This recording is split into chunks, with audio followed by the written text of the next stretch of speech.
আসসালামু আলাইকুম ভিউয়ার্স, কেমন আছেন সবাই? আশা করি সকলে ভালো আছেন। আমরা এখন আছি ভাটিয়াপাড়া এক্সপ্রেস ট্রেনে, আর ভাটিয়াপাড়া এক্সপ্রেসে আমরা যাচ্ছি ভাটিয়াপাড়া ঘাট স্টেশনে। আর এই ট্রেনটি রাজবাড়ী থেকে ছেড়ে এসেছে, আর এখন আমরা এই ভাটিয়াপাড়া ঘাট স্টেশনে অবতরণ করব। আজকে আপনাদেরকে দেখাবো ভাটিয়াপাড়া ঘাট স্টেশনটিতে। চলুন আমরা উপভোগ করি আজকের এই ভিডিওটি। ভাটিয়াপাড়া ঘাট একটি প্রান্তিক স্টেশনই বলা যায়, কেননা এটি একদম শেষ প্রান্তে অবস্থিত। এর এক পাশে অর্থাৎ এক স্টেশন আগে রয়েছে কাশিয়ানী জংশন, যেখান দিয়ে মূলত ট্রেনের লাইন চলে গিয়েছে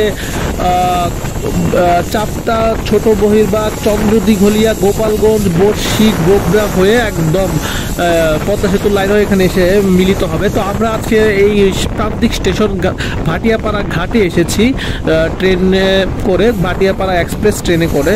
আর এই ট্রেনটি মূলত ছেড়েছে রাজবাড়ী থেকে, কালুখালী জংশনে এসে লোকোমোটিভ রিভার্স করে এখন আমরা ভাটিয়াপাড়া ঘাটে রয়েছি।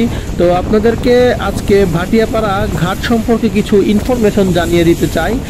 আর এই ভাটিয়াপাড়া ঘাট স্টেশনটি মূলত অনেক দিন বন্ধ ছিল। বন্ধ থাকার জানা যায় যে 1862 সালের 29শে September eastern Bengal railway company যখন কলকাতা থেকে রানাঘাট পর্যন্ত রেলপথ উদ্বোধন করে, তারপর 15ই নভেম্বর 1862 সালে দর্শনা থেকে কুষ্টিয়া জেলার জগতি পর্যন্ত 54 কিলোমিটার ব্রডগেজ রেললাইন নির্মাণের মাধ্যমেই বাংলাদেশের রেলপথের সূচনা হয়।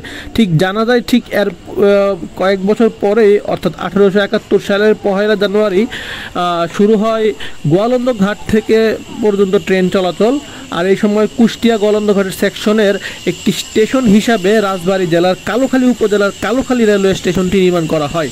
আর পরবর্তীতে জানা যায় যে 1932 সালে কালুখালী থেকে গোপালগঞ্জ জেলার মধুমতি নদীর তীরবর্তী ভাটিয়াপাড়া ঘাট পর্যন্ত একটি নতুন রেলপথ তৈরি করা হয় এবং কালুখালী স্টেশনটিকে তখন জংশন স্টেশনে রূপান্তরিত হয়। আর এইভাবে এই অঞ্চলে বা এই সেকশনটিতে মোট স্টেশন রয়েছে 13টি। আমি আমার পরবর্তী ভিডিওতে আপনাদেরকে সেই পুরো 13টি স্টেশনই দেখানোর চেষ্টা করব। আর আপনাদেরকে শুধু এই ইনফরমেশনগুলো দিয়ে রাখছি যে 2008 সালে বাংলাদেশ আওয়ামী লীগ সরকার ক্ষমতায় আসার পর এই সেকশনটি পুনরুদ্ধার করার চেষ্টা করা হয় এবং 2013 সালের 2রা নভেম্বর প্রধানমন্ত্রী শেখ হাসিনা ভাটিয়াপাড়া সেকশনে 320 কোটি 85 লাখ টাকা ব্যয়ে এই রেলপথ নির্মাণ করেন এবং ভাটিয়াপাড়া এক্সপ্রেস ট্রেনটি তখন চালু করেন। আর এই সেকশনটি 2015 সালের নভেম্বর মাসে শুরু হয় কাশিয়ানী স্টেশন থেকে জংশন হয়ে গোবরা পর্যন্ত রেল চলাচল, তারপর বর্তমানে টুঙ্গিপাড়া এক্সপ্রেস নামে একটি আন্তনগর ট্রেন সেই গোবরা থেকে রাজশাহী পর্যন্ত চলাচল করছে। আর এই কাশিয়ানী মূলত এখন অবস্থা আরও সামনে উন্নত হবে, আপনাদেরকে একদিন কাশিয়ানী সম্পর্কে জানাবো।